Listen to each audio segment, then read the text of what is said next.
Suivez tous les lundis, mercredis et vendredis votre émission Toc Toc. Toc Toc passe au crible les grands sujets de l'heure et développe des thématiques sur le plan social, politique, économique, sportif et culturel. En studio pour en débattre, des journalistes et des experts. Rediffusion la nuit à 22h30.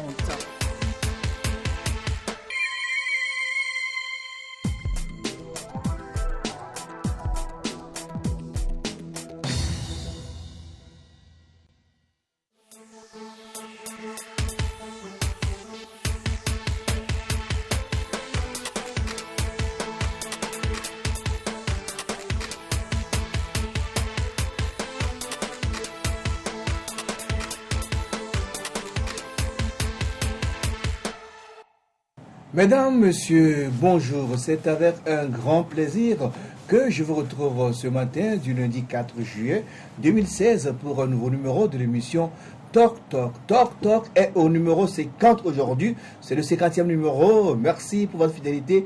Merci à tous ceux qui ont rendu cette émission populaire en l'espace de 3 mois. Merci pour votre fidélité. Merci.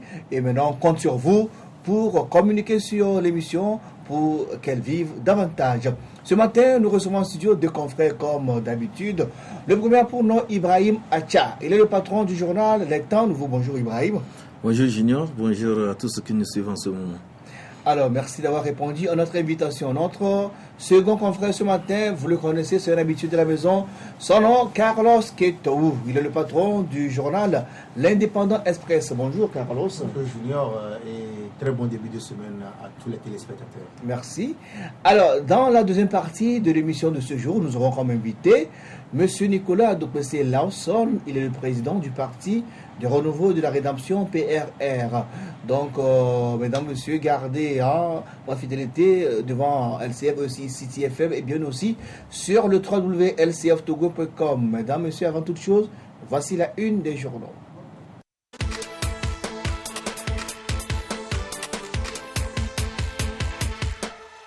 Nous démarrons la une des journaux de ce lundi par le journal Togo Matin.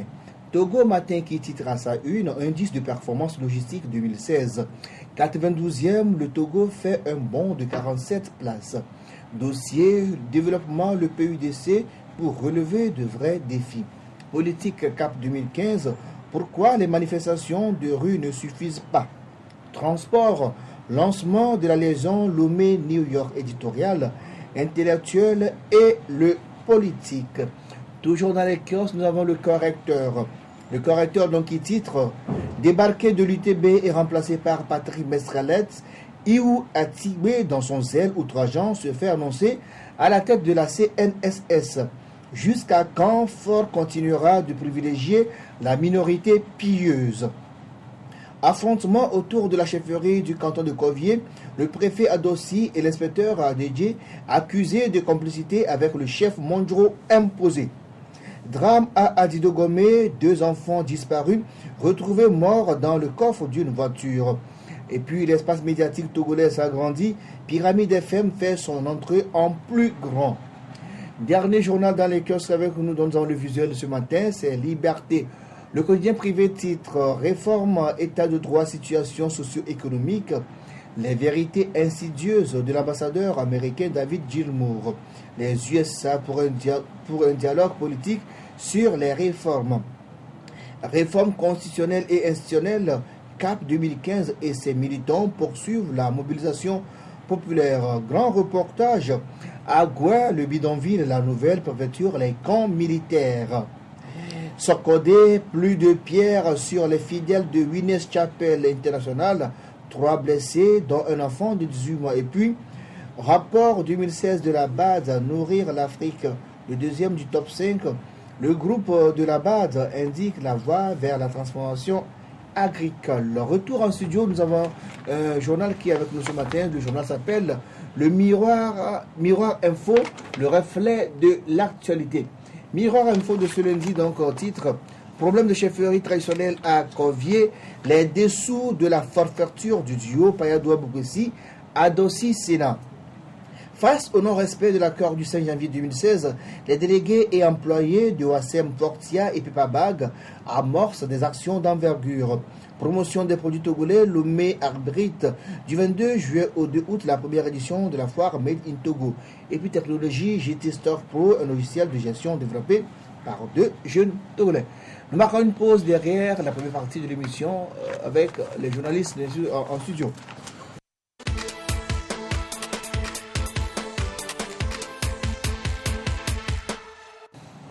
Retour en studio avec nos confrères Carlos Kitoou de l'Indépendance Presse et Ibrahim Acha des Temps Nouveaux. Nous allons parler du premier sujet, c'est la question des réformes avec l'ambassadeur des États-Unis au Togo, M. David Guilmour, qui veut offrir ses services au Togo. Au cours d'une réception qu'il a organisée dans les jardins de l'ambassade des États-Unis à Lomé, à l'occasion du 240e anniversaire de l'indépendance de son pays, M. David Guilmour, ambassadeur des États-Unis chez nous au Togo, a attiré l'attention des Togolais sur la nécessité d'opérer les réformes politiques. Mieux encore, il se propose de faciliter le dialogue pour matérialiser ces réformes politiques tant entendues. Que vous inspire ces déclarations de l'ambassadeur des États-Unis au Togo, M. David Guilmour, Ibrahim Acha? Non, nous dirons tout simplement que les États-Unis sont beaucoup plus regardants par rapport aux institutions démocratiques fortes et aux valeurs démocratiques. Et donc, en ce sens, lors de la célébration du 240e anniversaire de l'indépendance des États-Unis, il était de bon ton de rappeler aux acteurs togolais qui ont été conviés autour d'un pot de revoir le processus, l'enracinement de la démocratie dans notre pays et surtout de mettre en place des institutions qui puissent garantir la liberté et surtout la démocratie au Togo. Vous savez que les États-Unis ne badinent pas avec les questions de la démocratie et surtout qu'au Togo, le débat par rapport à l'actualité politique porte sur les réformes. Donc il était de bon ton à l'ambassadeur de demander de la part des citoyens togolais, surtout des acteurs politiques, de vite aller vers ces réformes parce que ce sont ces réformes qui vont garantir un climat apaisé et surtout garantir des institutions fortes qui puissent conduire le pays vers son émergence. Je pense que c'est pour cela que l'ambassadeur a demandé de la part du Togo de vite faire et d'aller vite vers ces réformes qui tardent, à mon avis. Alors, je rappelle que la réception a eu lieu à l'hôtel Radisson Blu de février. C'était un petit lapsus de ma part. Alors, Carlos, est-ce que vous comprenez aujourd'hui la position de l'ambassadeur des États-Unis au Togo, M. David Guilmour, qui est donc pour les réformes et qui a pris position pour les réformes politiques? Oui, ça c'est l'éternel recommencement sur la situation politique au Togo qu'on a toujours connu. Vous n'êtes pas sans savoir que les ambassades, les corps diplomatiques ont toujours rappelé les autorités togolaises et aussi l'opposition à pouvoir s'entendre sur un certain nombre de questions, que ce soit du côté de l'Union européenne ou des ambassades occidentales prises individuellement. Il y a cette exhortation des autorités togolaises à aller dans le sens des réformes, de vraies réformes. Mais on semble comprendre que ces ambassadeurs et ces corps diplomatiques subissent ce qu'on appelle la déraison qui s'impose aujourd'hui à la situation politique au Togo. Imposer cette déraison parce que chaque fois qu'il y a cette exhortation, cette invitation ou cette interpellation des autorités togolaises à aller dans le sens de ces réformes, on semble comprendre que les autorités togolaises mènent tout le monde en bateau, comme on peut le dire, tout le monde en bourrique. Dans la mesure où toutes les décisions qui se prennent, les recommandations qui se prennent, avec l'appui de ces représentations diplomatiques, de ces occidentaux, tout cela n'est pas mis en pratique. Les recommandations qui sont issues, par exemple, de la Commission Vérité, Justice et Réconciliation, et des différents dialogues, du cadre de dialogue de concertation, de l'accord politique global, à tout cela, on semble comprendre que c'est un éternel recommencement et on n'empoigne pas de façon assez responsable les conclusions qui sont issues. Mais l'Occident, l'ambassadeur des États-Unis est issu d'un grand pays, d'une grande nation qui a des valeurs allant dans le sens de la liberté fondamentale, de la démocratie et de l'état de droit. Et ils ne ménageront aucun effort en ce qui concerne l'exhortation des États à pouvoir aller dans le sens du dialogue et à pouvoir s'engager dans de vraies réformes. Mais qu'est-ce qui est contenu dans ces réformes politiques auxquelles l'ambassadeur des États-Unis veut prêter son service? Le contenu est assez clair, c'est le fait de trouver une formule pour qu'on puisse avoir une idée réelle de l'enracinement de la démocratie. L'enracinement de cette démocratie passe d'abord par une alternance politique, passe par le respect des libertés et le respect des engagements et des textes. Quand on respecte les textes dans un pays, on n'a pas besoin d'aller forcément à un dialogue, d'aller s'entendre. Quand on a la volonté politique, on n'a pas, on n'est pas encore obligé de pouvoir s'adonner à des solutions de contournement. Donc l'ambassadeur va prêter ses services. Mais est-ce que cela va tomber dans de bonnes oreilles? Est-ce que ce que l'ambassadeur ou bien les États-Unis donneront comme compétence à pouvoir faire sortir le Togo de cette situation sclérosée de réformes politiques qui n'avancent pas? Est-ce que de l'autre côté, du côté du pouvoir, est-ce qu'il y a cette volonté politique du côté de l'opposition? Est-ce qu'il y a cette disponibilité à pouvoir accompagner?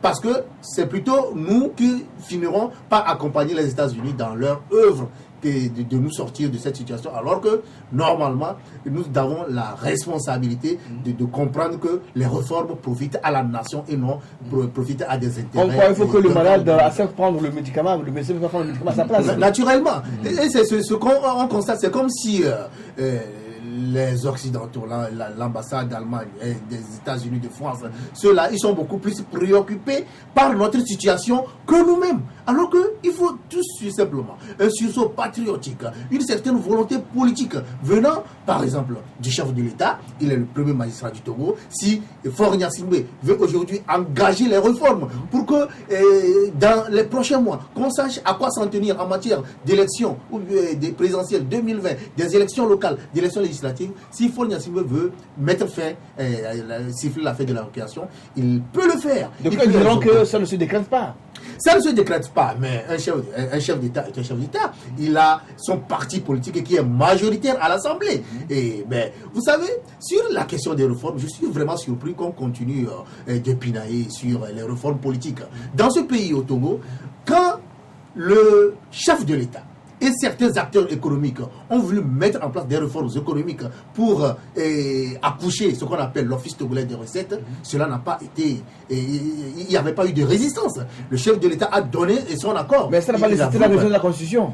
Oui, ça n'a pas respecté la révision de la Constitution, mais on a dit que ce sont des réformes économiques qui doivent apporter quelque chose à l'économie togolaise.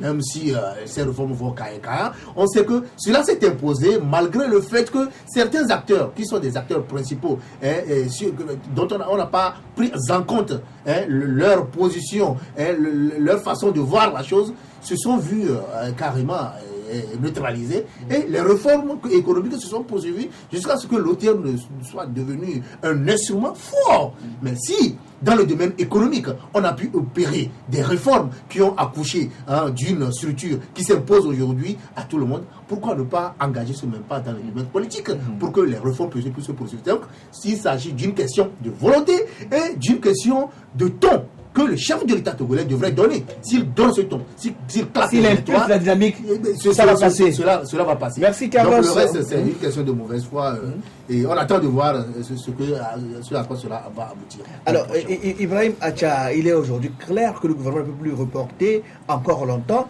la question des réformes. Bien évidemment, le gouvernement ne peut plus reporter la question des réformes.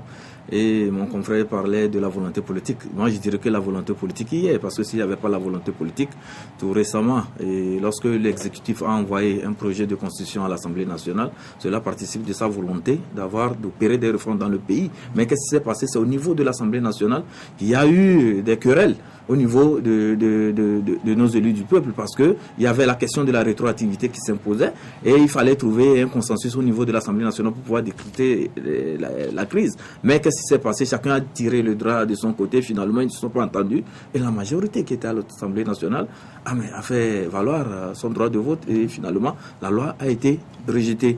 Et quand ça a été rejeté, mais est-ce qu'il y a eu encore des mécanismes pour pouvoir ramener les gens autour d'une table pour pouvoir discuter de la question des réformes? Aujourd'hui, l'ambassadeur veut offrir ses services et il veut donc mener ce dialogue-là qui va conduire aux réformes. Oui, alors, bien évidemment. Il va falloir que les hommes politiques acceptent cette proposition. Oui, la volonté d'abord de la part de tous les acteurs et surtout un sursaut patriotique, comme le disait mon confrère Carlos, parce qu'il faudrait aimer notre pays. Notre pays ne va plus se singulariser dans la sous-région avec des dispositions qui ne sont pas vraiment, qui ne respectent pas les standards internationaux en matière de démocratie, d'enracinement de la démocratie et surtout du respect des droits de l'homme. Ça, c'est très évident parce que le Togo ne va plus se mettre à côté. Quand on parle de la limitation d'un mandat, je pense que c'est un acquis actuellement au niveau de la sous-région. Presque tous les pays sont allés vers ce mécanisme. Et quand on parle du vote, du mode de scrutin à 2 tours, dans presque tous les pays en Afrique occidentale, il y a quand même c'est cette mode. Pourquoi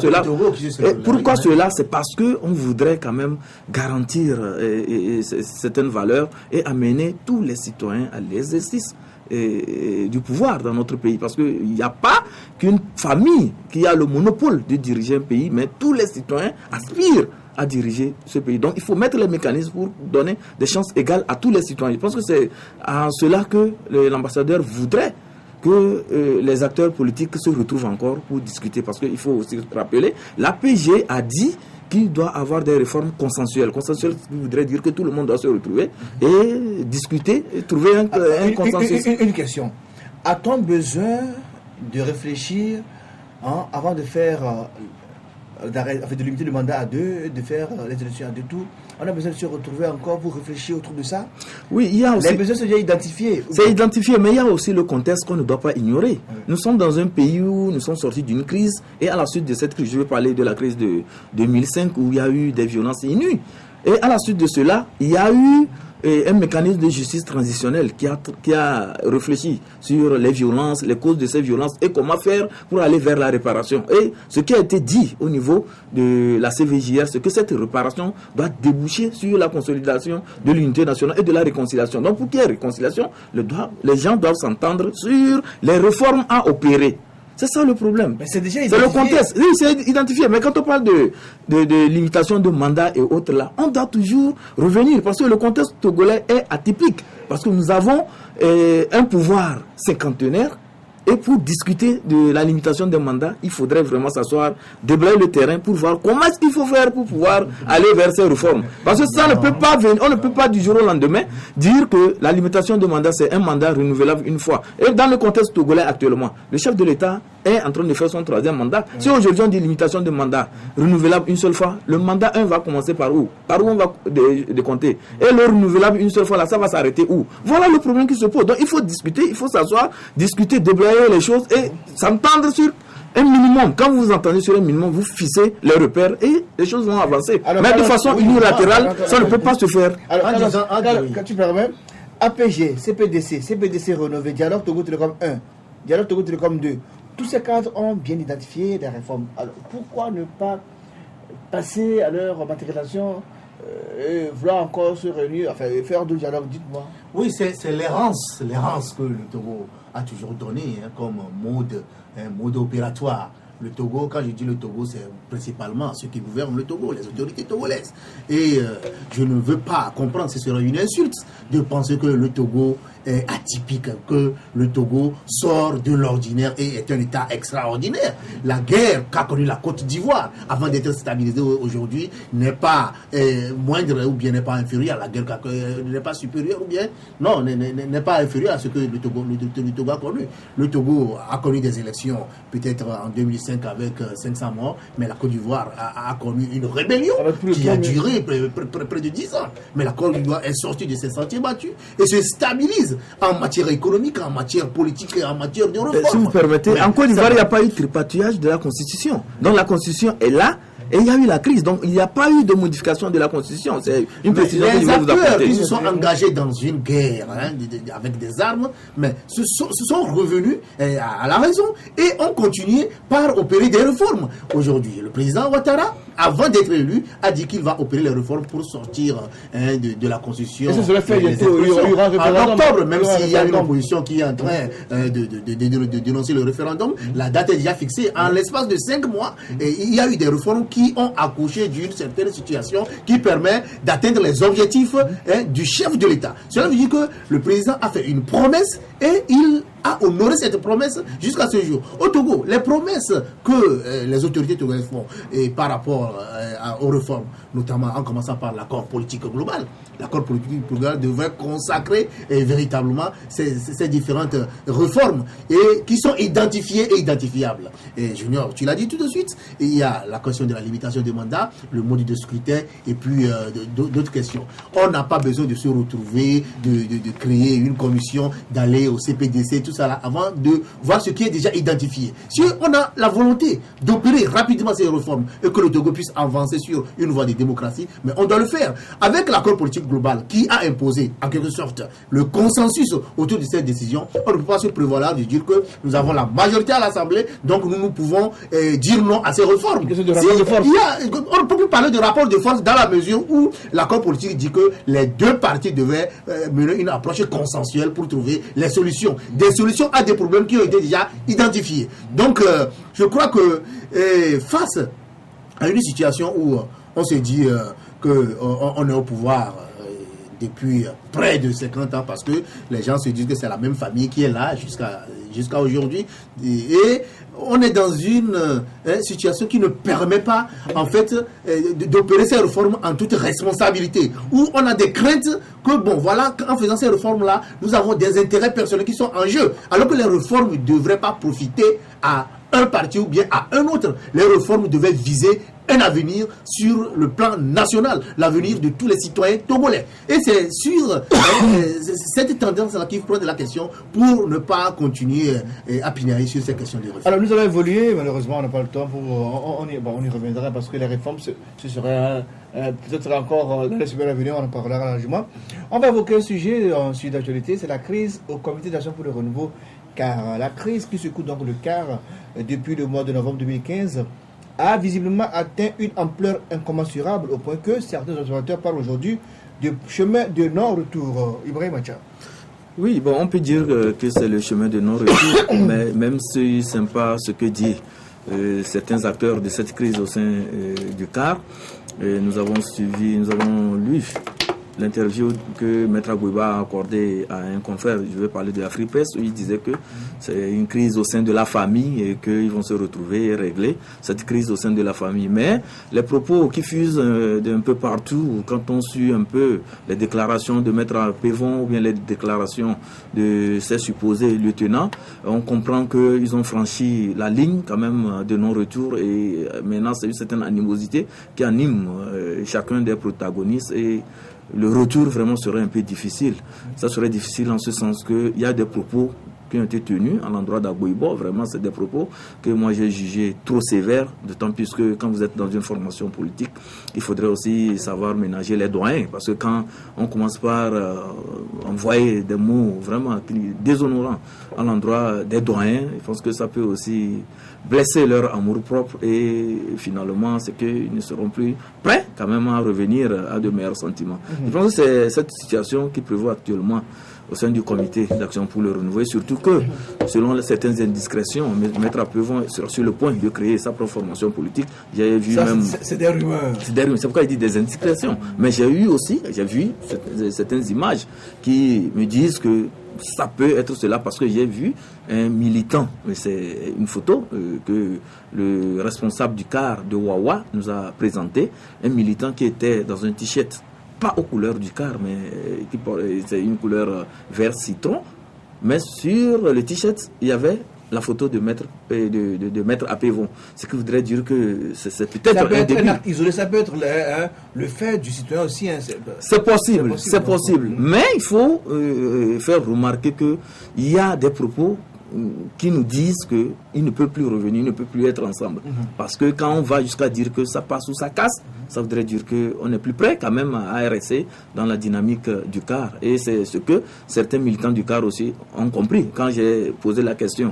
Et que ce sont de grandes personnalités, ce sont de grands juristes. Est-ce qu'on ne peut pas ramener le problème du CAR là sur des normes démocratiques du moment où ce parti même se dit un parti démocratique? Est-ce que vous ne pouvez pas suivre les voies démocratiques pour résoudre cette crise? Mais il y a des propos qui ont été tenus qui nous font croire qu'il y avait un chemin vraiment bien défini et chacun est dans son rôle.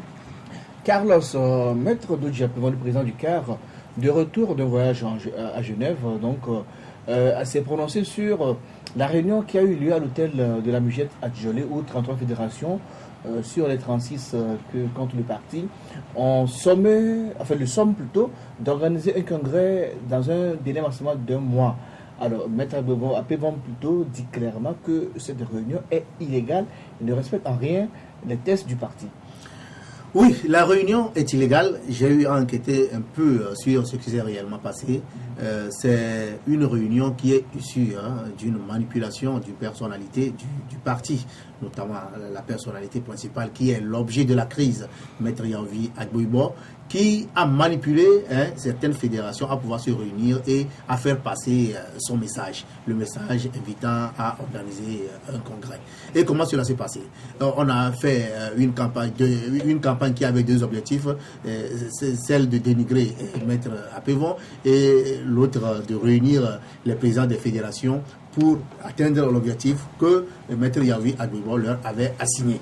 Et comment cela s'est passé? C'est que quand on invite les présidents de fédérations qui se disent que non, ne sont pas prêts à pouvoir répondre parce que c'est le président national qui devait convoquer cette réunion, et il y a des moyens pour faire inviter les adjoints, les vice-présidents ou des militants de ces sections et de ces fédérations qui ne sont pas peut-être dans la même logique que les présidents fédéraux. Ce qui crée une situation d'illégalité dans la mesure où aussi vous êtes dans une fédération, il y a un président de la fédération, s'il reçoit des ordres d'un président national qui est Maître Yanvi et Maître Apevon, et c'est lui qui devait incarner peut-être une certaine mobilisation, une réunion de différentes sections. Donc ça déjà, on pense que on n'a pas pu atteindre l'objectif. Donc cette réunion était illégale dans le contexte de la loi et dans le contexte des statuts du comité d'action pour le renouveau. Et sur la crise au CAR actuellement, on a dit que le point de rupture a été atteint. Il ne reste que le divorce. Et ça, c'est assez clair. Parce que quand on voit les positions de l'un et de l'autre camp, on sent clairement que les deux camps se voient aujourd'hui en chien de faïence et chacun cherche à en découdre avec l'autre pour pouvoir se mettre en selle. Et cela vient du fait que lorsqu'on est responsable leader d'un mouvement, d'un parti politique, il faut éviter de donner dans une domination et un narcissisme assez durable pour s'imposer vis-à-vis de ceux avec qui on a créé le parti. Vous savez, le CAR est incarné d'abord par Maître Yanvi Agboibo. Il a fait ce qu'il peut pour que le CAR puisse résister à tout ce qu'il y a. Mais Maître Agboibo a péché à des moments où il ne veut pas lâcher prise, il ne veut pas reconnaître qu'à un moment donné, j'ai conduit le parti à faire beaucoup de choses, à combattre le régime, à défendre des intérêts des déshérités et tout cela. J'ai fait mon temps. Et à un moment donné, je vais aussi donner la chance à ceux qui m'ont soutenu, à ceux qui m'ont écouté. Il a donné la chance à Maître Apevon. Il a donné la chance à Maître Apevon de pouvoir incarner le parti. Mais on se dit que c'est donner quelque chose par la main droite et puis la main droite et sortir une autre moitié par la main gauche. Parce que depuis que Maître Apevon a pris la tête de parti, le poids de Maître Agboibo a toujours pesé sur ce parti. Les décisions qui se prennent ne vont souvent pas dans la même logique. Parfois, c'est Maître Apevon qui s'engage dans une logique à pouvoir engager une lutte beaucoup plus radicale. C'est Maître Agboibo peut-être pour des intérêts qu'il doit y avoir, des intérêts de compromis ou de compromission, et veut continuer à sauvegarder certains meubles du parti afin de pouvoir atteindre ses objectifs. Donc cela fait qu'il y a un manque de convergence d'action à la tête de ce parti, et c'est ça qui crée cette situation où on a toujours eu l'occasion de fermer les yeux sur ces dérives-là quand cela avait commencé avec Maître Yanvi Agboibo en raison de la fidélité de Maître Apevon à Maître Yanvi Agboibo et puis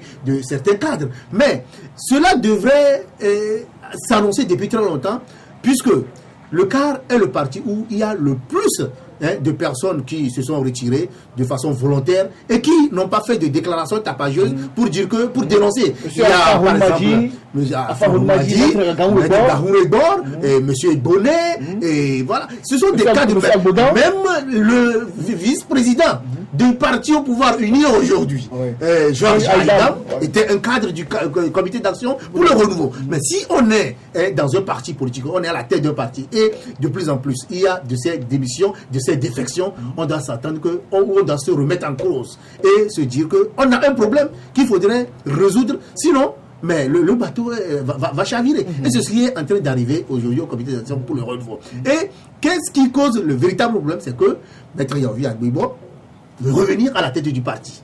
Alors que... et ça, si il a droit, parce que le texte ne t'interdit pas. Il en a le droit, mais il y a des principes sur lesquels il ne faut pas transiger si vous voyez que ces principes portent atteinte à ce que vous avez conduit ensemble pendant un long temps. Et ce principe, c'est qu'à un moment donné, on a vu que Maître Agbouibo, il a atteint un niveau d'âge. Maître Agbouibo, à un moment donné, n'était pas dans la même logique de la lutte que les autres. Et Maître Yahouvi Agbouibo s'est donné à certaines compromissions, à certains compromis qui n'incarnaient pas la vie politique ou bien l'objectif éditorial du parti politique. Là, il faudrait peut-être le mettre un peu en veilleuse et permettre aux gens de continuer à faire diriger le parti. Mais si, même quand Maître Agbouibo dit que ce n'est pas lui-même qui veut, ce n'est pas lui-même qui veut revenir, mais ce sont des militants qui lui demandent si il y avait un peu de sagesse dans la conduite du parti par Maître Agbouibo. Même si des militants viennent lui dire que Maître Agbouibo, vous devez revenir à la tête de ce parti, il dirait que je fais confiance aux autres membres, je fais confiance aux autres cadres. Ils peuvent faire ce que j'ai fait et les accompagner pour pouvoir amener ce parti à ses objectifs. Mais si il accepte et puis il passe par des manipulations et parfois des méthodes que je juge un peu indélicates pour revenir à la tête du parti, ce serait dommage pour la démocratie togolaise. Alors, une dernière question avant de rejoindre notre invité, je vous rappelle qu'il est là, Ibrahim Achab. Alors, quelle solution de sortie de crise envisagez-vous donc à cette crise aujourd'hui au niveau du cas? Est-ce qu'on peut avoir une idée? Est-ce qu'il peut avoir une solution de sortie de crise là-bas, ou bien la rupture totale, il y aura peut-être division ou bien scission au niveau du parti? Je pense qu'on peut faire la proposition sur deux volets. Le premier volet, c'est que la façon dont les choses se déroulent actuellement, et vu aussi le degré d'animosité qui anime tous les protagonistes de cette crise, et moi je pense que l'heure est arrivée pour que chacun prenne sa route. Et si M. Apevon a des capacités de management ou bien des capacités d'un leader qui puisse vraiment diriger un parti politique, je pense que l'heure est arrivée pour qu'il puisse aller créer sa formation politique. Pourquoi doit-il créer forcément sa formation politique? Pourquoi puisque c'est la tendance au Togo. Quand il y a un peu de problème dans un parti politique, les dissidents vont créer leur propre formation politique. C'est ce qui se passe. Donc nous n'inventons rien. Ça s'est passé avec l'UFC, ça s'est passé avec certaines formations aussi que nous avons eu à suivre. Et dans cette logique, ils ont créé leur propre formation politique. Maître Agbouibo risque de perdre les plumes, comme aujourd'hui Gilles Christ Olympio. Et cela va dans le sens aussi que Maître Agbouibo a été toujours obsédé par la popularité à l'époque de Gilles Christ Olympio. Tous les faits et gestes de Gilles Christ Olympio étaient interprétés par Maître Yahouvi Agbouibo parce qu'il voudrait aussi faire ceci. Et la préoccupation, quand Maître Agbouibo était Premier ministre, sa préoccupation particulière, ce n'était pas le parti au pouvoir, mais c'était l'union des forces de changement. Maintenant que Gilles Christ Olympio s'est retrouvé dans un statut plus ou moins intéressant parce que il a signé un contrat avec le pouvoir, il est dans de bonnes mains et puis il est présenté comme une personnalité politique influente du côté du pouvoir. Mais Maître Agbouibo aussi veut tirer sa part de ce privilège-là accordé à Gilles Christ Olympio. C'est la chute. C'est la chute totale. C'est toi qui le dis. Nous avons un mot pour dire que le rapport de force au niveau du CAR est bien connu, parce que moi je pense que Maître Agbouibo a toujours son mot à dire. Parce que si je me réfère un peu à la rencontre de Miget, de l'hôtel Le Miget, ici les 36 fédérations, il y a eu 33 qui se sont représentés. Donc ça voudrait dire que Maître Agbouibo pèse ce sont les présidents de ces fédérations-là qui étaient là. Non, ce n'est pas le cas. Il s'agit de la représentativité. Et sur ce plan, je pense que le CAR et la tendance de Maître Agbouibo a vraiment, en tout cas, de l'avenir. Il a encore le vent en poupe. Aujourd'hui, est-ce que ces fédérations sont encore en communion avec la base? Bien évidemment, quand vous posez la question à ces fédérations, les présidents piqués pour venir. Certains présidents de cette fédération nous ont dit qu'ils ont envoyé des lettres à Maître Apevon lui demandant de tout faire pour réunir les présidents de fédération, ce que Maître Apevon n'a jamais fait. Et c'est à la suite de ces rappels à l'ordre qu'ils sont obligés de se retrouver à Lomé en conférence de presse et donner un moratoire à Maître Apevon. Voilà, c'est ce qui s'est passé. Donc il n'y a pas eu de manipulation. C'est de grands hommes, c'est de grands décisions, c'est de grandes personnalités qu'on ne peut pas manipuler. Mesdames, Messieurs, nous marquons la pause habituelle. Derrière la pause, invité M. Nicolas Lawson.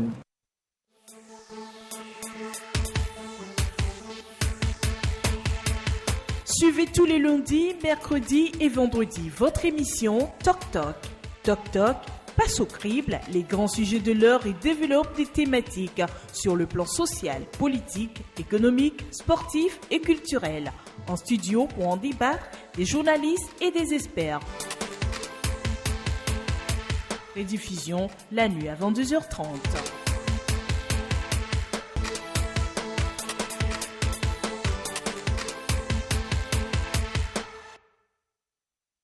Retour en studio avec notre invité, il est là, M. Nicolas Lawson, le président du Parti de Renouveau de la Rédemption PRR.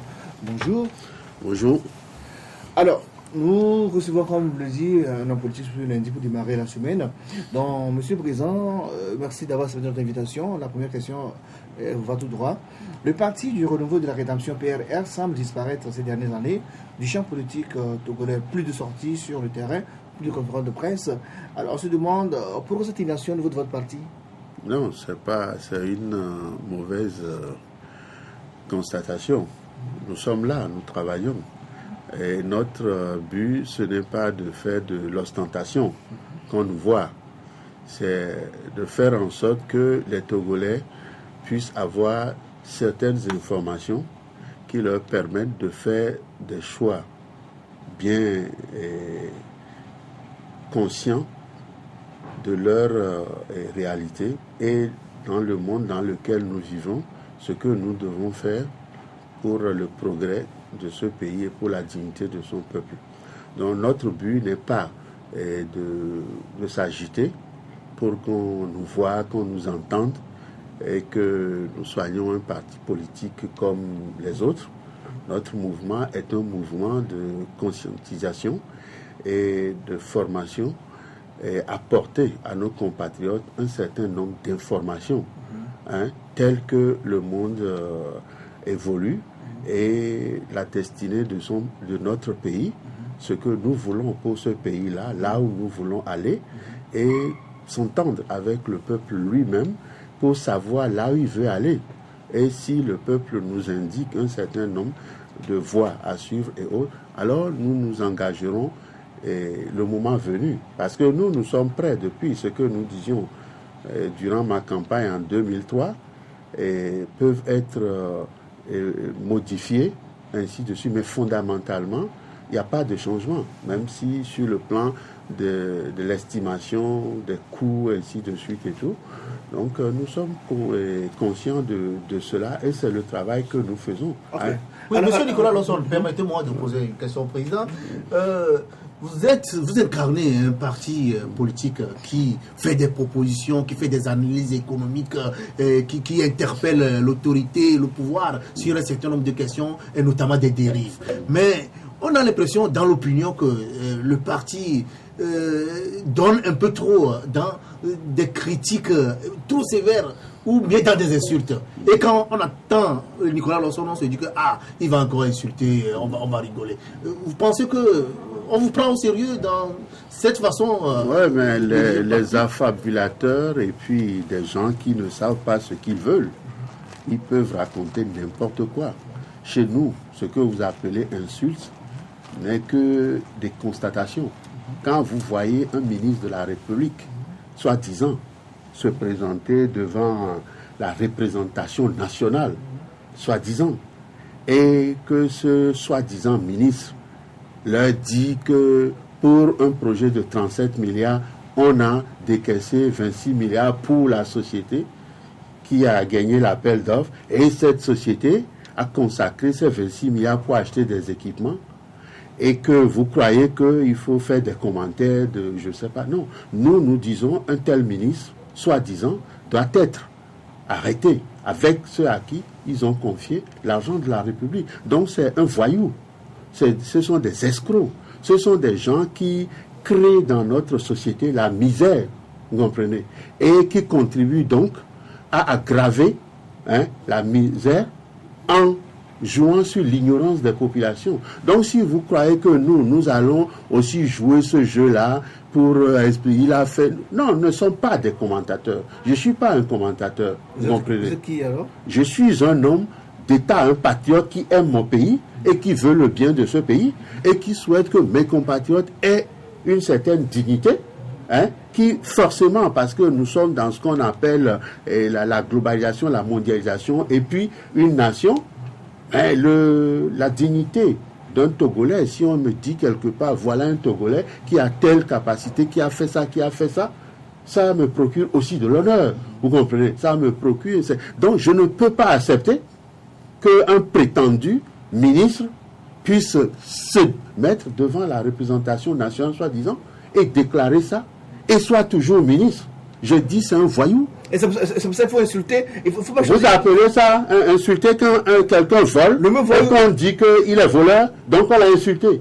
Mais vous êtes quand même extraordinaire. Je ne vous comprends plus. Quelqu'un qui a volé est un voleur. Quelqu'un qui a tué est un tueur. C'est tout. Quand vous dites qu'ils ont tué des centaines de Togolais, des milliers de Togolais et tout, ce sont des criminels. Vous comprenez? Quand ils volent, ils sont des voleurs. Oui, ceux qui vous critiquez pensent que c'est parce qu'on ne vous a pas associé ou vous n'êtes pas... Ce sont des petits voyous, vous comprenez? De quoi vous parlez?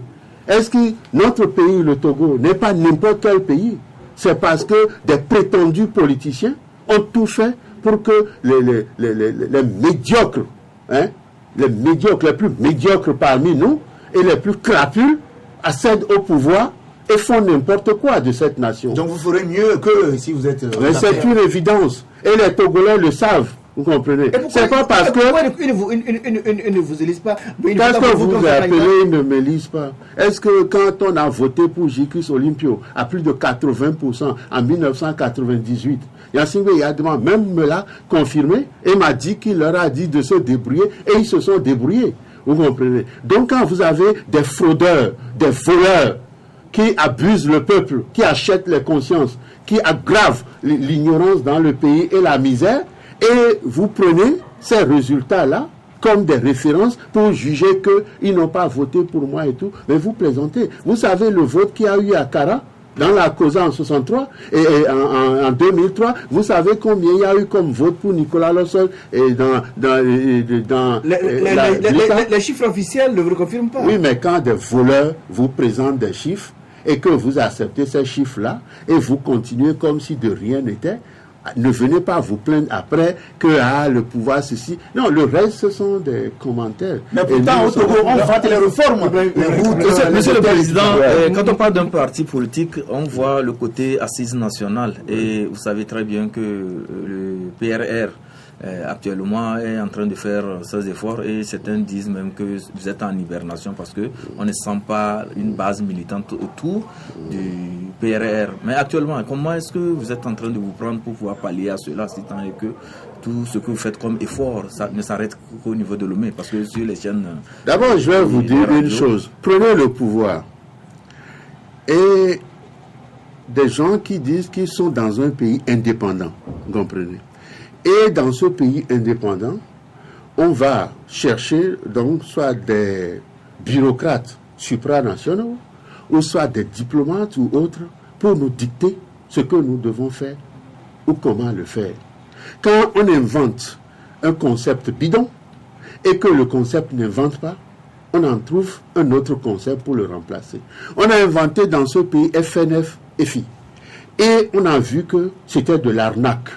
Et les bonnes dames à qui on a donné 15 000, 30 000 pour faire je ne sais quoi, et qui sont malades avec leurs enfants, vont à l'hôpital, et sont obligés de dépenser ces 30 000, mais ne peuvent pas payer, elles fuient le pays, ainsi de suite et tout. Comme on voit que ça ne marche pas, mais qu'il faut trouver des moyens pour financer, vous comprenez, cette oligarchie supranationale, dans des institutions supranationales, comme la Banque mondiale, le FMI et tout, on invente à nouveau un truc qu'on appelle le PUDC et tout, et on dit on va mettre 50 milliards. Ce que vous ne savez pas, c'est que ce sont nos États qu'on endette, qui permet de financer ces institutions-là. Elles n'ont pas de ressources et tout ça là et tout.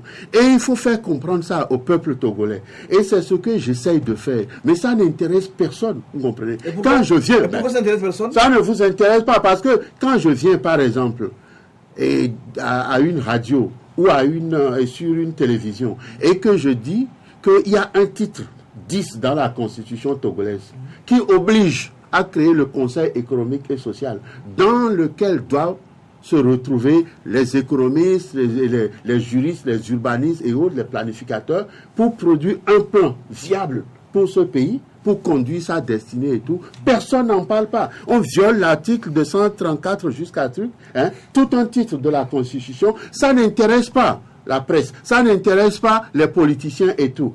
On dit qu'avant d'adopter une loi ou une proposition de loi, cette proposition ou ce projet doit être soumis obligatoirement au Sénat. Donc si... Mais il n'y a pas le Sénat pour l'instant. Pourquoi on ne crée pas le Sénat? Et pourquoi on vote des lois qui sont illégales sans la voix soumise au préalable au Sénat? Est-ce que c'est ça l'intelligence qu'on procure à notre jeunesse? Est-ce que c'est ça qu'on veut que les gens... Nous met dans les réformes. On dit qu'il y a les réformes politiques, constitutionnelles et institutionnelles. Moi, je travaille au CPDC rénové. Nous avons fait des recommandations bien précises en indiquant, en réécrivant les articles qu'il fallait modifier, ainsi de suite et tout. Rejetés par une certaine soi-disant opposition, vous comprenez, avec truc et le pouvoir ensemble. C'est ensemble qu'ils ont comploté contre le peuple togolais. Ils mentent au peuple togolais, ils trahissent le peuple togolais, ils complotent contre le peuple togolais et dans leur ignorance, vous comprenez, ils viennent maintenant, ils se servent de vous les journalistes pour aboyer, pour dire réforme, quel type de réforme et tout. Vous parlez de l'ANC, vous parlez absolument, je parle de l'ANC, je parle aussi du CAR, je parle de la CDPA. Voilà les trois partis soi-disant de l'opposition qui ont donc trahi le peuple togolais en dénonçant ce que nous avons fait au CPDC rénové. Et ils rendent service à UNIR, vous comprenez. Parce que UNIR est tout content d'avoir des alter égaux de cette sorte-là, vous comprenez. Ils ne veulent pas avoir des gens comme Nicolas Losson et mes partisans et tout. Ils veulent avoir des gens comme ça. Dites-nous aujourd'hui, M. Nicolas Losson, où se situe le PRR sur le chiquier politique national? Pourquoi vous voulez que le PRR se situe par rapport à des gens qui sont les protagonistes de la crise dans ce pays, qui font le malheur de ce pays et tout? Donc nous singularisons en disant tout simplement que nous ne partons pas, vous comprenez, ne partons pas de ce cafouillage-là, de ce désordre-là, dans un pays pour dire nous sommes de ce camp contre un camp. Parce que ce que vous ne réalisez pas, UNIR, soi-disant, ne peut pas redresser ce pays aujourd'hui. Ils n'en ont pas la capacité. Et je l'ai déjà testé. Ils ont des cadres. Quel cadre? De nombreux cadres. Depuis 2003, j'ai fait une proposition au peuple togolais. C'est inscrit dans ce que j'appelle l'agenda de l'avenir, vision 2025. Au départ, il disait aux gens, laissez ce fou, c'est utopie, c'est tout, on ne peut pas doubler les salaires, on ne peut pas rendre l'école primaire obligatoire et gratuite, on ne peut pas faire un boulevard. Et puis depuis, ils disent aux Togolais, nous faisons ceci, nous faisons cela, en pillant donc ce truc-là. Quand je disais... Ils vous ont plagié? Oui, bien sûr. Il faut que vous fassiez le constat. Eux, ils ont une vision 2030, vous avez 2030. Ah oui, justement, parce que quand je faisais la vision 2025, on était en 2003.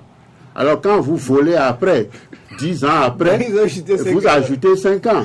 Et vous prenez un individu qui a fait de la masturbation intellectuelle et tout, qui n'a pas de projet concret. Parce que c'est avec des projets concrets qu'on fait le progrès d'un pays. Donc à partir de là, vous le virez aussi et vous continuez votre dérive. Vous comprenez? Mais ça dit, ce qu'il faut que les uns et les autres sachent, c'est quoi? Je ne suis pas venu en politique en 1990, ni après 1990. Je le dis, je le répète. Et s'il y a un seul individu dans ce pays qui peut contester ce que je dis, donc vous êtes le meilleur. Vous êtes le meilleur. Est-ce que j'ai parlé de meilleur maintenant? Je dis, je ne suis pas venu. Et personne ne peut contester. Je ne suis pas nouveau. Vous comprenez? Donc, à partir de cet instant-là, quels sont les constats que j'ai faits? J'ai fait un constat très simple. Voyez, par exemple, il a été institué depuis le début des années 80, quand j'étais au Parlement européen des jeunes, ce que nous appelons des institutions supranationales et autres. Et ces institutions supranationales associées à l'oligarchie financière internationale ont créé dans le monde un certain nombre de pratiques et tout, où ils ont commencé d'abord par privatiser les sociétés d'État, vous comprenez? C'est-à-dire ce qui appartient aux nations, au peuple, ils disent que c'est mal géré parce que ce sont des fonctionnaires ainsi de suite et tout, donc il faut privatiser cela, et des fois, ils ont donné nos sociétés à des soi-disant investisseurs étrangers à 1 franc symbolique, vous comprenez? Et une fois qu'ils se sont accaparés de nos ressources naturelles, physiques et tout ça là, bon, ils ont fait le premier pas. Le deuxième pas a été, et la France est championne dans ce domaine-là, c'est-à-dire de créer des banques centrales, vous comprenez, qui se substituent aux banques nationales. Et c'est pour ça, la dernière fois, quand j'avais demandé par un communiqué de soutenir le Brexit en Angleterre. On va en parler tout à l'heure. Ça n'a pas été... Bon, le Brexit, c'est quoi? Quand une nation est véritablement indépendante, elle doit avoir sa banque nationale. Et c'est ce que les Anglais ont fait avec le Ghana. Monsieur le Président, aujourd'hui nous parlons des réformes, de comment opérer les réformes. Mais votre avis, pour ce qui nous concerne au PRR, nous avons déjà fait les réformes. Le reste n'est que du dilatoire, c'est de la mauvaise foi et c'est criminel. Et je vous le dis, je n'aime pas mâcher mes mots, c'est criminel. Parce que au moment où vous êtes en train de faire un jeu malsain, qui crée, qui accentue la misère, le recul de votre pays, la pauvreté dans le pays, la mort des citoyens et tout, vous êtes criminel. Qui fait le jeu? Mais le pouvoir est son opposition aujourd'hui. Vous voyez cela, comprenez? Ils font un jeu qui est malsain, vous comprenez, pour le peuple togolais. Les gens meurent parce qu'ils n'ont pas 1000 francs aujourd'hui pour aller se soigner. Vous comprenez? Donc quand il y a des choses comme ça, comment voulez-vous que moi aussi, je vienne aboyer pour dire je veux des réformes? J'ai pas autre chose à faire. Bon, monsieur le Président, qu'est-ce qui doit être fait à chaque niveau pour faire avancer les choses selon vous? Moi, je vais vous dire une chose très simple, c'est-à-dire, vous voyez ce qu'on appelle les dirigeants ou les élites aujourd'hui. C'est la valetaille, vous comprenez, de ces soi-disant bureaucrates supranationaux ou l'oligarchie interne. Et ils ne savent même pas ce qu'ils sont en train de faire. Parce que quoi? Vous voyez l'intempérance de nos dirigeants et tout. Au lieu de concentrer leur énergie, c'est-à-dire dans la vie, l'énergie sexuelle est l'énergie la plus puissante. Vous comprenez? Et c'est pour ça que quand les Blancs ont découvert ça, ils ont dit, il faut la monogamie. Un homme doit pouvoir avoir une femme disciplinée, discipliner sa sexualité et tout, pour faire la transmutation de cette énergie-là dans la création d'autres valeurs et d'autres autres choses. C'est ça qui permet aux gens de découvrir Internet, la télévision par satellite, les trucs, tout ça là et tout. Mais chez nous, vous voyez nos dirigeants, mais qui s'adonnent à une sexualité débridée, accumule des femmes matin, midi, soir. C'est la vie privée. C'est ça qui bloque la vie privée. C'est ça qui bloque les réformes ou bien quoi? Non, c'est ça qui bloque le développement de l'Afrique. Vous comprenez? L'Afrique a un retard criard parce que les dirigeants africains sont des bêtes sexuelles et veulent avoir toutes les femmes que ce monde était. Donc, ils ne peuvent pas concentrer cette énergie sexuelle, qui est la plus puissante de toutes les énergies, à l'imagination, à une imagination créatrice qui permet de faire des propositions pour des projets. Vous comprenez? Pour des objets. Au Sénégal, on parle de Macky Sall qui est en train de faire un travail. Il y a l'ODR, par exemple. Il y a l'Office togolais des recettes qui a été créé. Il y a des réformes qui sont en cours. Des réformes économiques. H-Kroon qui organise un atelier. J'espère que vous êtes invité. Je suis invité. Et quelles sont les propositions? Non, je n'irai pas.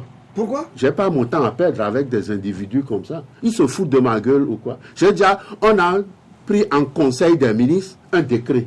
Vous comprenez? En conseil des ministres. On a pris un décret pour créer le CPDC rénové. Et nous avons travaillé. il y a eu l'ancien Premier ministre. Mais ça, c'est vieux. C'est pas vieux. Qu'est-ce que vous appelez vieux? Mais les réseaux sont dans les tiroirs, dans les... Hein?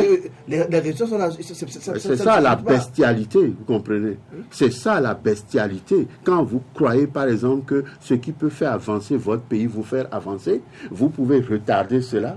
C'est pour ça qu'on a dit qui remet demain à demain trouvera malheur en chemin. Vous finissez par créer des problèmes pour ce pays. Donc vous vous accrochez au CPDC Renouvelé. C'est terminé. Nous avons travaillé, nous avons publié les résultats, ça a été accepté. Vous comprenez? Il y a eu la participation de 2 anciens ministres et premiers ministres. Et l'actuel président du groupe parlementaire uni à l'Assemblée nationale y était et tout ça là. Pourquoi j'irai perdre encore mon temps pour dire je vais faire quoi? Vous comprenez? Je n'ai pas du temps à perdre pour des individus de peu de foi, de peu d'intelligence et qui abusent de l'ignorance et de la bonne foi de mes compatriotes. C'est un scandale. Quand ils vous font soi-disant un OTR et qu'on amène un produit qui a été fabriqué par exemple au Ghana, à la douane, et que c'est un produit de simple truc, et que après quand on a vu qu'on me facture à payer un montant et que ce n'est pas suffisant, on me dit je dois payer ce qu'ils appellent le BIC, c'est-à-dire le bénéfice industriel et commercial. Est-ce que c'est moi qui ai fabriqué ce truc?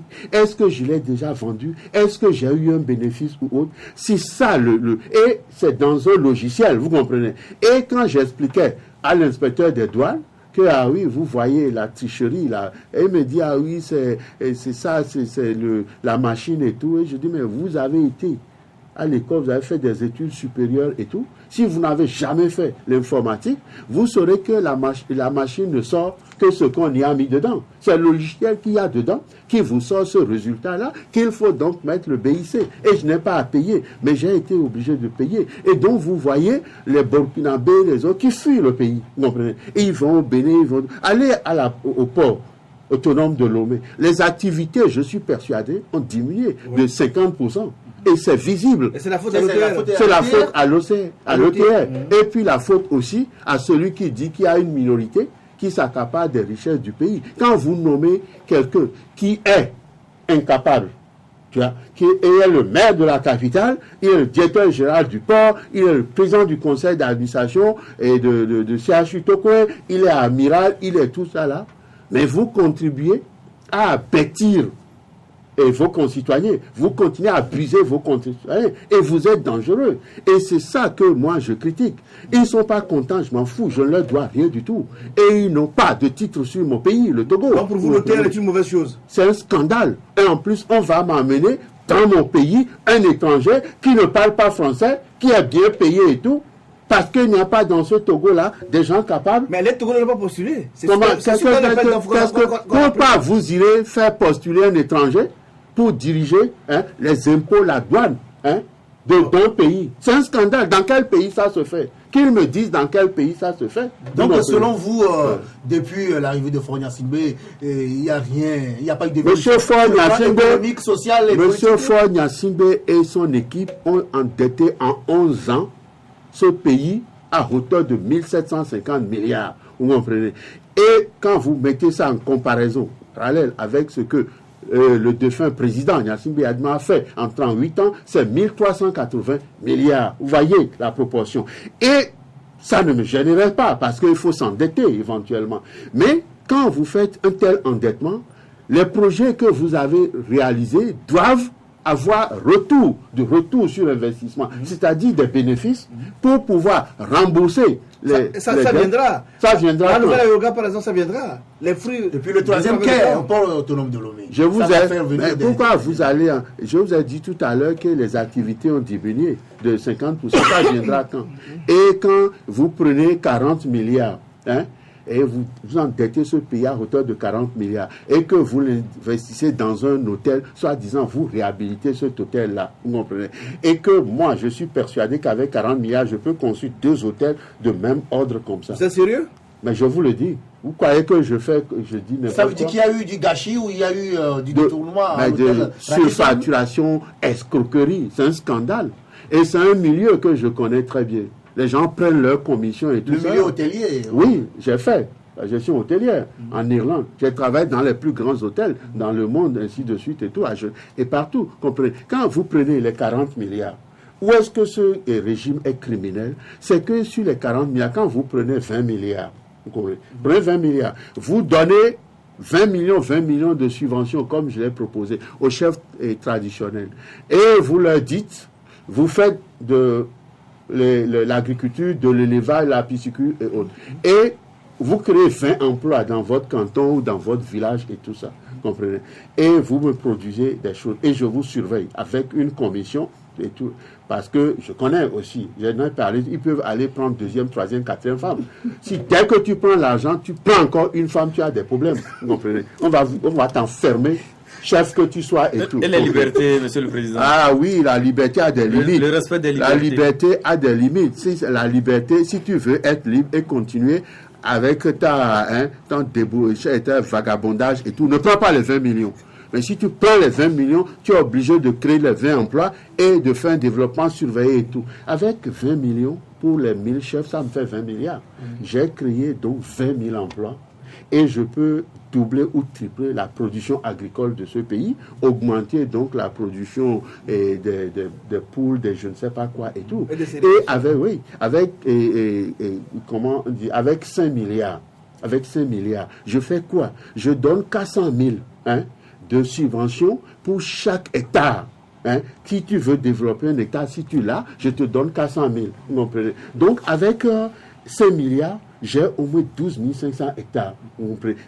Il reste 15 milliards. Je peux donc développer et réhabiliter ce hôtel proprement et tout. Donc, je vous dis, c'est un crime de dire qu'on a investi là-bas. Un crime économique. Un crime économique. Et comment sortir le Togo de cette situation? Non, c'est pour ça. J'ai rencontré quelqu'un tout à l'heure, il est venu me voir, il me dit, monsieur le président, mais parce que ma voiture était en panne, donc je voulais prendre, je vais vous déposer, je dis, j'ai déjà appelé quelqu'un, il dit, je vous admire, les cadeaux, mais tu te trompes. Moi, je compte sur toi plutôt. C'est sûr, oui, parce que c'est le peuple qui a le pouvoir, vous comprenez. C'est lui qui a la force. Quand vous suivez des imposteurs, des affabulateurs, vous finissez par être déçus. Dieu vous a donné aussi une conscience, une capacité et tout. Et si vous avez la foi, et c'est inscrit dans notre constitution et dans notre hymne national, la foi, le courage et les sacrifices, vous comprenez. C'est ça les trois valeurs-là qu'il faut développer chez nos compatriotes. La foi. La foi permet de soulever des montagnes, on t'a entendu. Le courage, c'est l'attribut essentiel de l'homme, vous comprenez. Et les sacrifices, vous vous engagez. À partir de cet instant-là, c'est vous qui avez le pouvoir. Parce que quand il compte sur moi, je n'ai qu'une voix. Et tout à l'heure, vous dites que ben oui, si il ne veut pas s'investir parce qu'il croit que c'est l'affabulateur qui va réaliser son destin, et bien qu'il aille. Là, je ne vais pas le forcer. Alors, une question. Oui. Êtes-vous pour la limitation du mandat à 2 et l'élection à 2 tours? Mais c'est une question superflue. Ça n'a plus. Je vous ai dit tout à l'heure que ce travail, nous l'avons déjà fait. C'est le CPDC rénové. Mais vous l'avez fait, les résultats sont garés, mais il va falloir... Il n'a pas le droit de les garer. Et il trouvera malheur en chemin s'il continue comme ça. Monsieur le Président, l'APG a parlé de réforme consensuelle. Et le travail qui a été fait dans le cadre du CPDC rénové a été boudé par une partie de l'opposition.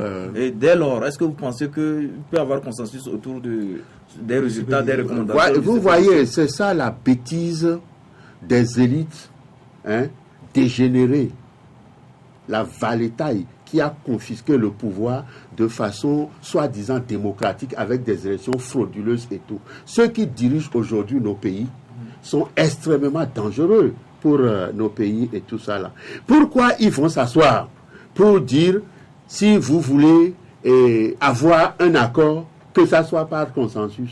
Qu'est-ce qu'ils appellent consensus? Déjà, on ne s'entend pas. Dans des pays, par exemple, comme nos pays, où n'importe quel kidam se lève, il crée un parti politique. Et sans vergogne, nous avons des centaines de partis politiques, vous comprenez, dans nos pays et tout. Avec 100 partis politiques, comment vous voulez avoir le consensus? C'est une plaisanterie. Les élites africaines sont décidément tarées. C'est pour ça que Mathieu Kérékou les appelle des intellectuels tarés. On ne peut pas avoir de consensus dans nos pays parce que nous avons la propension à la division. Nous ne nous aimons pas, nous sommes vaniteux, nous n'avons pas d'humilité. Nous n'aimons pas nos frères et sœurs. Nous voulons que nos frères et sœurs soient nos boys, nos bonnes et tout ça là. Vous comprenez? À partir de ça, il est chef, il est ministre, il est ceci. Mais quelle solution il faut nous en Afrique ici? Mais si vous voulez vous parlez de démocratie.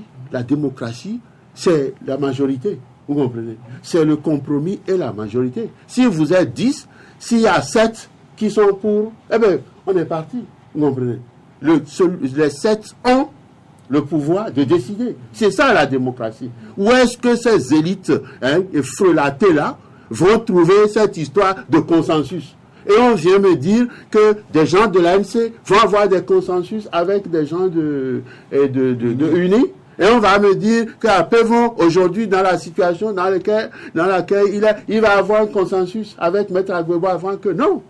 Vous comprenez? C'est la voix de la majorité. C'est ça la démocratie. Donc il y a une trahison, une haute trahison des élites africaines dans tous les 7 pays africains. Et c'est ça qui fait le retard de l'Afrique. Nous avons plus de 50% des ressources naturelles physiques, vous comprenez, dans ce monde. Et nous ne comptons que pour 2% du commerce mondial et tout. C'est-à-dire nous pesons toute l'Afrique. À qui la faute? À qui la faute? À ces élites-là. À ces élites dégénérées là, à ceux que vous appelez ministres, députés, tout ça là et tout. Oui. Leur ignorance est tellement crasse qu'eux-mêmes, ils ne réalisent pas parce qu'ils sont dans la jouissance. Et si on vous donne ministre aujourd'hui, vous allez refuser? Ministre pour faire quoi? Est-ce que ce gouvernement a un projet? Est-ce que ce gouvernement a une ambition nationale? Est-ce que quel projet? Vous appelez ça un premier ministre? Vous appelez ça un premier ministre? Quelqu'un qui était, comment on appelle, vice-président à l'Assemblée nationale. Et avec l'actuel conseiller spécial du président de M. Faure Gnassingbé, on amène un texte de loi pour supprimer l'allocation de départ à la retraite. Hein? Il supprime ça et il vient vous dire qu'il a un programme, il veut faire du social. Mais c'est qui est cet homme-là? Pourquoi on accepte des choses comme ça? Est-ce qu'on est devenu bête dans ce pays pour que des individus comme ça viennent abuser de nous et qu'on les appelle Premier ministre? C'est pas lui qui a pris l'initiative quand même. C'est un projet du gouvernement. Oui, et c'est l'actuel conseiller spécial du président Faure Gnassingbé, M. Solitoki, vous comprenez, qui était ministre. Vous comprenez. Ces gens-là, quand ils viennent vous parler qu'ils vont faire un mandat social, ils se foutent de notre gueule. Ils se foutent de la gueule des Togolais et tout. Ils ne sont pas dignes de nous diriger. Nous ne sommes pas bêtes au Togo. Nous étions les meilleurs. Dans un temps donné, c'était nous qui allions en Côte d'Ivoire pour enseigner les gens au Niger et un peu partout et tout. Maintenant, nous avons reculé. Oui. Sur tous les plans. Le mandat social est coupable. Tout le monde est coupable alors. Le gouvernement vante le mandat social, le chef de l'État il donne des ambulances, il y a les structurations au niveau. Si un chef de l'État est réduit à donner des ambulances, c'est un malheur pour ce pays. Est-ce que c'est sa mission, ça? Mais c'est ridicule. Il ne voit, mais les gens se servent de lui pour faire des choses minables. Vous comprenez? Ridicule. C'est honteux. Un chef de l'État, c'est pas sa mission, ça. Vous comprenez? Quand il est parti devant les gens là, à Mandouri, et il parlait français, personne ne connaît. Les gens étaient là en le regardant comme ça, comme des moutons. Ils ne savaient même pas de quoi il parlait et tout. Il se parlait à lui. Après, et à ses après il y a bien sûr tradition. Quelle tradition? Les gens veulent manger. 3 fois par jour. Les gens veulent avoir de l'eau potable ici et maintenant. Les gens veulent avoir de l'électricité ici et maintenant. Vous comprenez? Les gens veulent avoir des centres de santé, des hôpitaux, tout ça ici et maintenant. Pas demain et tout. Si tu n'es pas capable de faire ça, dégage. Ne va pas abuser les gens en faisant le charlot et tout. Oui, non, c'est pas normal. Vous ne prêchez pas dans le désert, finalement. Je ne prêche pas, parce que tôt ou tard, les gens me comprendront. Vous savez, quand Jésus prêchait, ils ont fini par le crucifier, comprenez. Mais après, vous voyez les affabulateurs aujourd'hui qui créent dans des trucs Jésus. Mais ce que Jésus a proposé, les préceptes, aimez-vous les uns les autres, comprenez. Pardonnez comme et vous voulez que frapper. On vous ouvrira, demandez, est-ce que c'est ça qu'ils sont en train de prêcher? Ils ne prêchent pas ça. Donc, mais en tout état de cause, c'est ça qui demeure, comprenez. Ce que je dis, je continuerai à le dire. Et tôt ou tard... Le message passera. Oui, tôt ou tard. J'ai foi. Oui, on vous entend, Monsieur le Président. C'est comme tous les Togolais sont bêtes et il n'y a que M. Nicolas Lonson qui est illuminé. Mais est-ce que ce n'est pas une injure à l'endroit de la nation? Ah oui, vous pouvez le prendre comme vous voulez, vous comprenez. Moi, quand j'ai raison, et je laisse les milliers de gens qui ont tort ou qui croient avoir raison continuer leur chemin, vous comprenez. Et j'attends le moment où ils vont se réveiller. Est-ce que vous croyez que les Togolais aujourd'hui encore croient que les gens qui sont au pouvoir là sont capables de diriger leur destin et tout? Ils ne croient plus. Ce que j'entends quand je passe dans les marchés et tout, je suis allé la dernière fois à Gbadahonou et tout, 85% des femmes qui étaient là ont vidé les lieux. Vous comprenez? Il n'y a que leur étalage qui était là. Celles qui étaient là, elles ne vendaient rien, elles étaient là, malheureuses et tout. Elles me disent, vous voyez dans quelles conditions nous sommes, il faut nous aider et tout. Et je dis, c'est Dieu qui va vous aider quand vous serez prêt à vous aider. Une dernière question, M. Nicolas Lonson. Êtes-vous candidat en 2020 pour la prochaine élection présidentielle? Par la grâce de l'Éternel Tout-Puissant, je vivrai, je serai candidat. C'est-à-dire la mission que Dieu m'a confiée, je ne l'ai pas encore réalisée. Et c'est lui qui est tout-puissant. Mais vous prenez l'âge? Où est le problème? Mais Nelson Mandela est sorti de prison à quel âge? Comprenez? Vous savez, la providence, la façon dont la providence travaille, peut-être que vous l'ignorez et tout. Et Dieu Tout-Puissant nous a donné des faits pour nous les Africains, nous réveiller, mais ne sommes pas réveillés. Oui, la légende de Nelson Mandela, qui a pu faire vaincre l'apartheid et qui a donné, bon, ses héritiers sont en train de dévoyer cela. Mais Dieu nous a donné aussi une autre truc pour voir, c'est-à-dire Barack Obama, le noir, avec sa femme, Michelle Obama, la noire, s'installer à la Maison Blanche. Mais il est critiqué parce que parce que les fainéants de noirs, les voleurs de noirs et tout, attendent qu'on fasse tout pour eux. Ils ne veulent rien faire. Ils vous volent. Vous savez, quand Buhari va en Angleterre et qu'on dit, ils sont des corrompus et tout, il dit, oui, mais quand les Nigérians ont voté 15 milliards de dollars, sont venus placer ça dans vos banques, vous n'avez pas dit que c'est l'argent du vol. Vous avez pris ça et tout, vous comprenez. Nos dirigeants sont des voleurs aujourd'hui. Okay. Donc, il faut les dégager, c'est tout. Monsieur Lonson, merci pour l'invitation. Merci à vous. Je vous laisse le mot de fin à l'endroit de ce que nous suivons actuellement. Oui, je dis qu'il faut avoir la foi. Vous comprenez? C'est la foi. Et c'est dans notre hymne national. Personne ne touchera. C'est l'hymne là, vous comprenez? Il faut avoir la foi. Il faut avoir le courage de dire ce que l'on pense. Et il faut faire les sacrifices dont on est capable, vous comprenez. Si c'est 1000 francs que vous avez et que vous l'engagez dans cette bataille-là, c'est Dieu Tout-Puissant qui vous sera reconnaissant et vous aurez les résultats qu'il faut. Donc je dis aux Togolais, ayez la foi, ayez du courage et engagez-vous. Ne vous laissez pas piétiner ni abusé par des affabulateurs. Comprenez? Ok. Mesdames, Messieurs, Talk de ce lundi 4 juillet s'achève ainsi. Merci de nous avoir suivis. Nous remercions nos invités. Ibrahim Acha, il est le directeur du journal Temps Nouveau. Merci Ibrahim. Merci également à Carlos Quetou du journal Indépendant Express et surtout merci à notre invité, Monsieur Nicolas Lonson, le président du PLR. Mercredi prochain, nous aurons encore un politicien, il s'appelle Nathanaël Olympio. Il est le directeur de cabinet du président Alberto Olympio. Donc, on vous donne rendez-vous mercredi pour un nouveau numéro. D'ici là, portez-vous bien.